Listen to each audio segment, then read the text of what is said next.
Hello, good morning, and happy Sunday wherever you are tuning in for this awesome Floated Magazine live stream support day. The arts are something that always need our support, but especially now. So it's cool that even though we're apart and we can't do things in our creative communities the way we normally do, that we're still able to support each other and show up. So let's get it started. I'm Jessie. I teach yoga. I read tarot. I'm a musician. For the past 5 years, I have run a yoga studio and taught at it full-time called YogaVibe. You may have seen us on Instagram at YogaVibe585 or seen my content at Jessie Amesmith, which feel free to follow if you want to keep up with whatever I'm up to. And I'm also a musician, and so it felt very special when Crit asked if I would help and offer a little yoga and movement this morning to start out this day of music, because I know for me personally, the overlap between being a musician or an artist and having an embodiment practice it's huge. Like when I am able to track what's going on internally, I'm better able to interact and experience what's going on outside of me. So for example, when I was first playing live music, I used to get terrible panic attacks before I would go on stage. I would get really stuck in my head, and sometimes we would perform and I wouldn't remember it when I was done. Flash forward to learning some different breath practices or mindfulness techniques, or just having more time being present and aware in my body. And when I could feel that happening on stage, it would be a reminder that all I had to do to tune in was take a deeper breath in and a longer breath out, which obviously reduces a lot of things, more than is helpful in all applications, but I hope that's helpful as a little context of who I am and where I come from. My thought today would be that I would offer some seated chair yoga that you can do anywhere you are. You don't need fancy clothes, you don't need a yoga mat, you don't need to get on the floor. And that these are the types of stretches I do before I play music, or if I'm going to a show where I'm going to dance a lot, or just because it feels good to move my body. So whether you're a musician or a fan or an artist or just a person tuning in, hopefully there's a little something here. And as always, whatever I offer as far as movement or awareness is always an invitation. You are the person having the experience. So if something I say is not helpful in your body or doesn't make sense, I really mean it when I say feel free to disregard it, because just that information that you maybe know that's not for you is just as good as knowing that it is. So, that being said, let's get into our bodies a little bit. Wherever you are, take an easy seat. So you could sit back on your chair if it's a chair that's deep, or you could sit forward on it if that's more comfortable. You could be on a couch. Feel free to lie down on a yoga mat if you'd prefer to lay down at the beginning of class.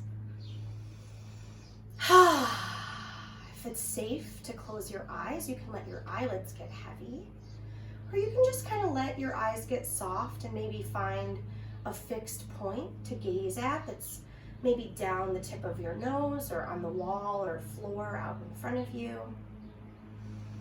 We'll take a few big breaths out. So maybe fluttering your lips. It'll be silly, it's okay. I mean, I'm alone in my house, I don't know about you. But a couple of times letting go of all of the air. So blowing it out, maybe shaking your face a little. It might be interesting to see what it feels like to push all of the air out at the bottom of your breath.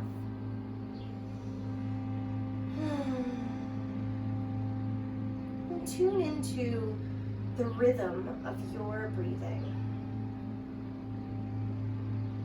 You don't have to change it. It's not necessarily going to be like someone else's. what's it like to breathe right now?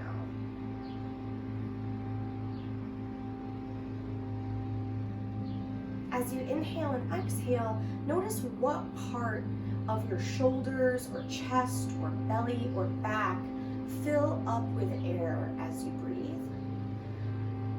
And notice what parts of your body empty out or relax or sometimes have more sensation as you breathe out.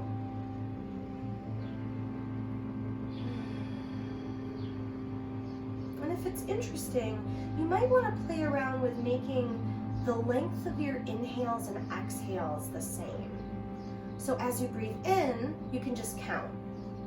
For example, maybe you breathe into the count of 5, and then see if you can breathe out all your air for a same count of 5.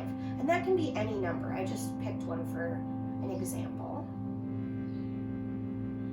I like to imagine that I'm smoothing out my breath from the very center of my body out towards the edges.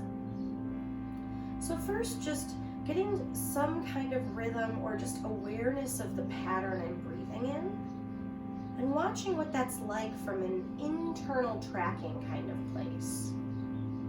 It can be triggering to notice your breath. So if things come up, sensations, feelings, thoughts, discomfort, that actually means you're probably doing something right. If you need to disregard the breath, by all means. You can just focus on the way your hands feel on your legs, or the way your feet feel on the floor. Another way you can practice breathing intentionally is by breathing in and out through the nose. So in yoga, we call a certain style of breathing through the nose the Ujjayi pranayama, which translates roughly to like the victorious breath. And you practice it by sipping the air in through your nostrils and pressing the air out through your nostrils. When you do it, you're almost constricting the muscles in the back of your throat, like at your soft palate and the top of your mouth.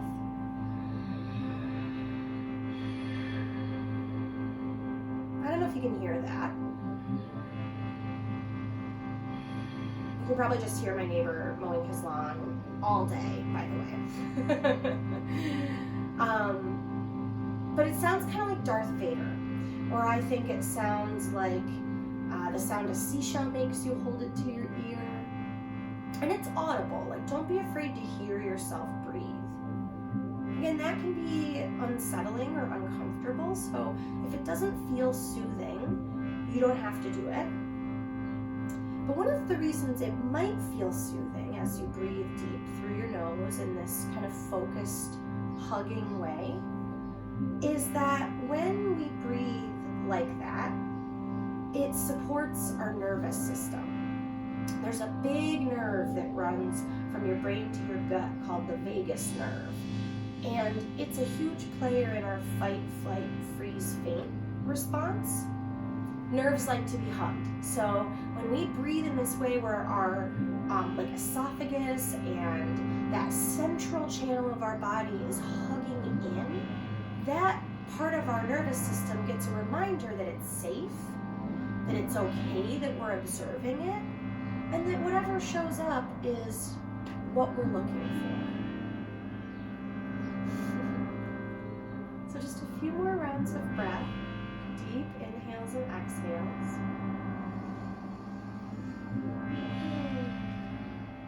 If you want, you can keep that equal parts breath, breathing in for a count, maybe even trying to extend the breath a little bit now. Exhaling to that same count. You're also more than welcome to try a little breath retention, which means holding your breath at the top of your inhale before exhaling. A good way to practice that, I find in my body, hi Lemon, he's my cat, is breathing into a count of 10, holding for 3, and then just letting the breath go entirely. So if you want to try that, you're more than welcome to, or you can stay with some of the other offerings or disregard and do your own thing.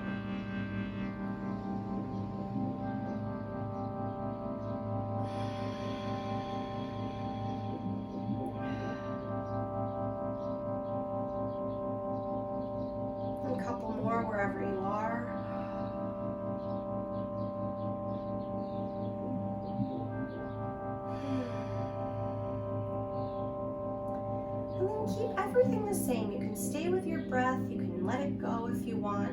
We're going to add some simple movement with our head and neck. So first, drop your chin towards your chest.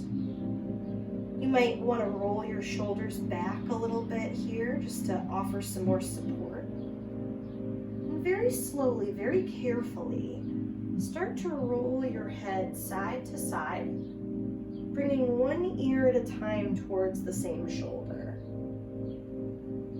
It might be interesting to link your movement to your breath that you were just working with. And you might just want to focus on the movement instead of movement and breath. Again, the whole point of this practice is to have an experience in your body. And so if you're doing that, you're doing it. There's no need to worry if it's right or wrong, if it's supposed to be a different way. Whatever's showing up is great, even if it's not great.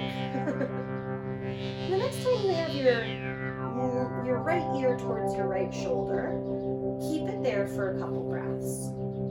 If you drop your left hand, your opposite hand, so it's hanging in front of the chair, just the weight of your arm might add some nice stretch down the whole left side of you, or whatever side you're doing first. We're going to do both. You could also take your right hand and very gently bring it to the side of your head. Even just the weight of your hand. You don't have to push or pull, but just that added weight will add even more stretch. And even another option, if you're really feeling like it, would be to hold the side of the chair if it's below you or to the side, and lean away a little bit. You can tilt your chin down or up and direct the stretch into somewhere that you need it. And then when you're ready to release, come all the way back through center. Maybe roll things out a little bit, or move your head and shoulders around. And just notice, what does it feel like now to be in your body? Before we go to the other side, before we get to what comes next, remind yourself that checking in is the point. That when you're able to have a more present moment experience, that offers quite a bit, I find. And so when you're ready to go to the second side, if you want to go to the second side, you don't have to. I like to start by doing the same kind of exploratory rolling the head. It oftentimes feels good to kind of see what's still going on the first side as we transition to the second side. And so whenever you do get to the second side, that'll be your left ear towards your left shoulder if you're doing the same thing as me. Or you can do whichever side comes next for you. Again, I like to drop my hand. Sometimes I add my hand on my head, sometimes I don't. It really depends on how it feels. One isn't better than the other, more advanced. So no need to do the same thing on the second side. If you want to hold your chair and lean, or add anything like that, help yourself. And then we'll come back through the middle. So we're going to kind of work from almost like a top-down perspective here today. So we've explored some of our neck and shoulders. Welcome another cat to the feed. Now we're going to do some spinal movements and shoulder movements. So you can have your hands on your knees or legs. And we're going to do what's called like a seated cat and cow. You may have done this on all fours before. It's the same idea. You can reach your chest and shoulders through your upper arms. Maybe you look up towards the ceiling if your neck's okay with that. And then tuck your chin round your back behind you and go the other way. So back and forth a few times. I also like to move side to side personally, so don't feel like you have to move only front to back. It's your spine. You can move it however you want to. The main actions we're getting here are flexion and extension, which are two of the big things our backs do. So even just this is so good for us, and it's a really great way to get in touch with parts of our body that may need more support or awareness than we know. After a couple more rounds of that, and come back through the middle. Bring your arms up overhead. So overhead doesn't have to mean literally over your head. It can be out to the side if that up above range of motion has impingement or pain associated with it. But wherever you are, see if you can reach up a little bit. So get your armpits moving away from your hips. One option would be to interlace your fingers, flip your palms, and press up. Oh. Wherever you are, you can lean a little bit side to side here and get some extra like lats and intercostal stretching. Those are muscles between your ribs. And then we're gonna twist. So it doesn't matter which way you go. I'm gonna twist to the right. That means my left hand comes to my right leg and my right hand comes back behind me. Whenever we twist, so actually, let me back that up. A twist by definition is extension of the spine followed by rotation. So as you sit up taller, that's the extension part. That's like the one half of the cat and cow.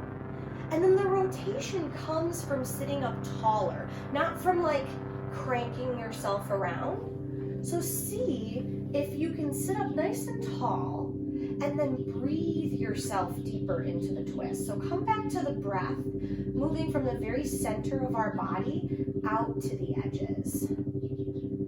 Almost like you were blowing up a balloon or trying to just take up as much space inside as you have. If you want, you can look over your back shoulder for a breath or two and add a little bit of that rotation all the way up through your neck. If it doesn't feel good, you don't have to do it. And then exhale, look forward, unwind your chest and shoulders. Nice job. Let's go the other way. So if you want, you can spend some time hanging out somewhere in the middle or doing another stretch here. And whenever you're ready to get there, if you're doing the same side as me, your right hand comes to your leg and your left hand comes to the chair or the ground behind you. Breathe deep. Instead of saying all the things you might feel or notice or, like spew anatomical terms at you, see if you can just be in the movement, be in the moment. Notice what happens when you show up.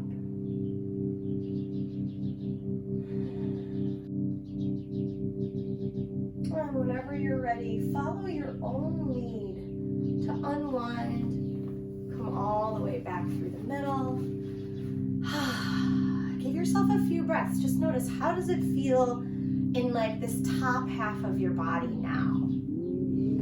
We'll start to move down through the sides and into our legs a little bit. So bring your right hand over towards the side of your chair, the floor. If there's a wall nearby, you can press into it. And then reach your left arm up and lean to the side. Try to sit your left hip down more, almost like you were trying to get more space between your ribs and your hips. Option to rotate your chest and shoulders down to get more on the back side of your body, or rotate your chest and shoulders up to get more space on the front side of your body. And come all the way up.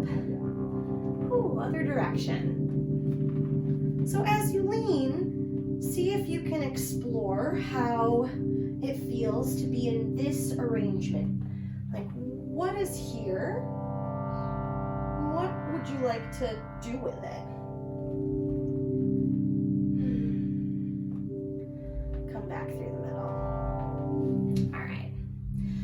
Before we get into some hip stuff, let's stretch our wrists a little bit. Wrists and forearms, I know, for musicians and artists and creative people who are on the computer all the time, or drawing or making or whatever, is like a common issue. One of my very favorite things to do for wrist health, and actually ankles as well, is writing the alphabet with your fists. So as I talk, they are less like letters and more like just moving. So apologies for that. The idea with this is that you get all of the points of articulation without too much habitual repetition. So yeah, like you can do that with your ankles too. This is very professional, right? And so you can do that anytime you want. I also like shaking the wrists out. I find that to be helpful in letting go of some of the tension in them. Take one hand to the back of the other hand, fingers down, forearm up, and then press your forearm towards your ceiling or sky, and hand into your other hand. You can also go the other way. I don't love this one as much. I know people do like it, so I'll mention it. And whenever you're ready, you can go the other way. Well, that one feels good today. I'm sorry I spoke ill of the stretch before I felt it.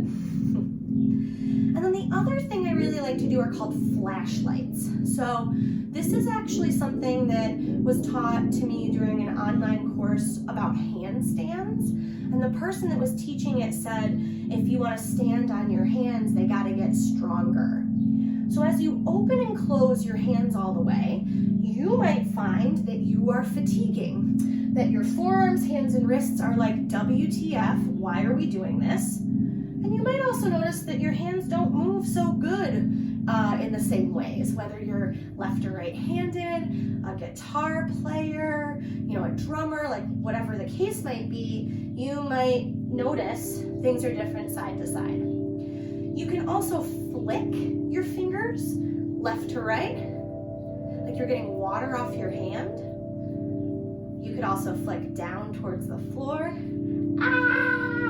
or up towards the ceiling, or back at me, and then go ahead, just let it go. If your hands are tingling, that's cool. That means you got stuff moving in your extremities, the furthest places away from your heart. That's good for your cardiovascular system. It's good for the muscles in your forearms and hands. While we're at it, while our arms are tingling, we'll take just like an easy outer bicep stretch. So holding on the outside of your arm and reaching across. You can switch when you're ready.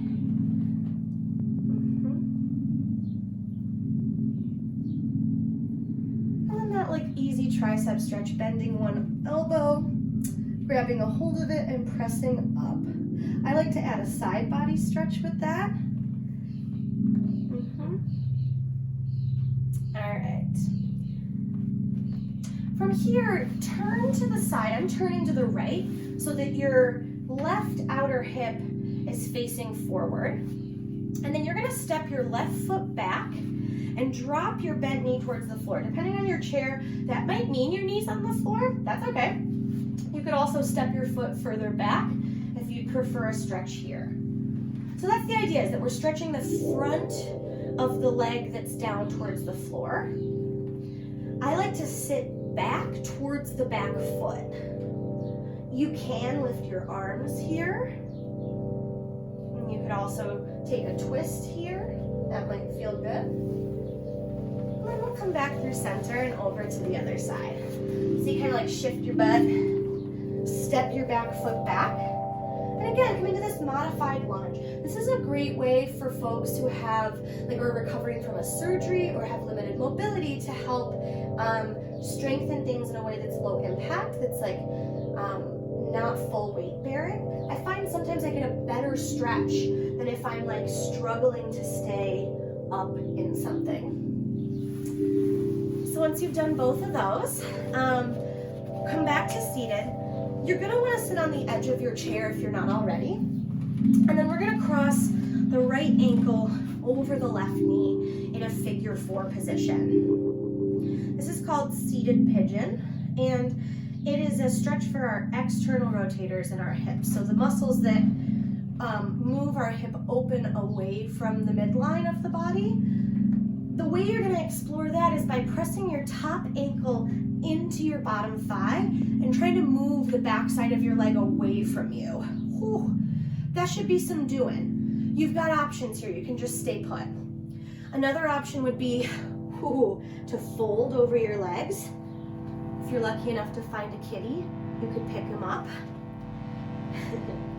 You could also take a twist here. You could bring a hand or maybe an elbow, depending on how long your arms are, to your foot.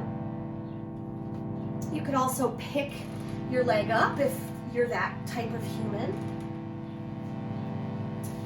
And then we'll do the other side. So we'll cross the left ankle over the right knee, or whichever one you're doing. Whew. This might be real tight. So like on this side, this hip is really tight for me. I'm gonna lean my torso back. So instead of trying to crowd myself, I'm gonna give that hip joint more space to open. That's it. A couple more deep breaths. And then come back through the middle.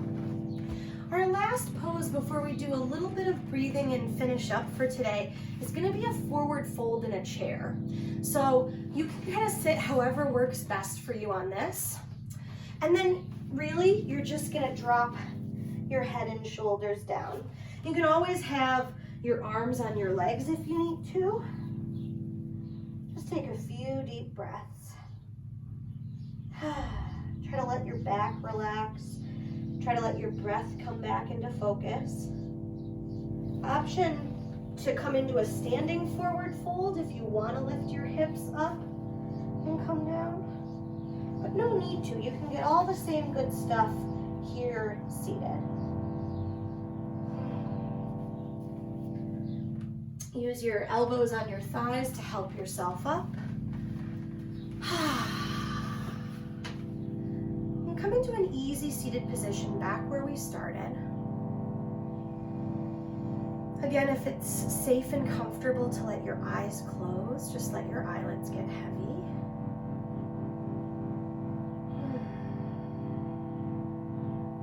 Tune into your breath.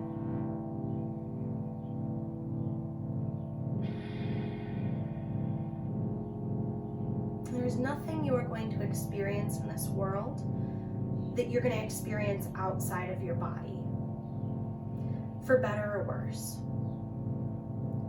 And so learning how to tune ourselves, how to adjust for change, how to explore things like resiliency or sensation or awareness are all so beneficial beyond just like the concept of yoga or the concept of stretching. As we move and breathe through our musical practice, through our artistic lives, through global events, just remember that you are the person having the experience. And that means that whatever happens is part of that experience.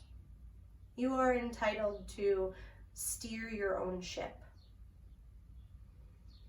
And figuring out where you are and how you feel is usually one of the first steps in developing that process and practice.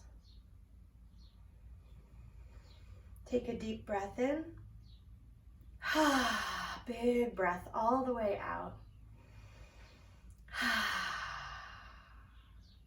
I want to thank everyone for sharing a little breath and movement with me today.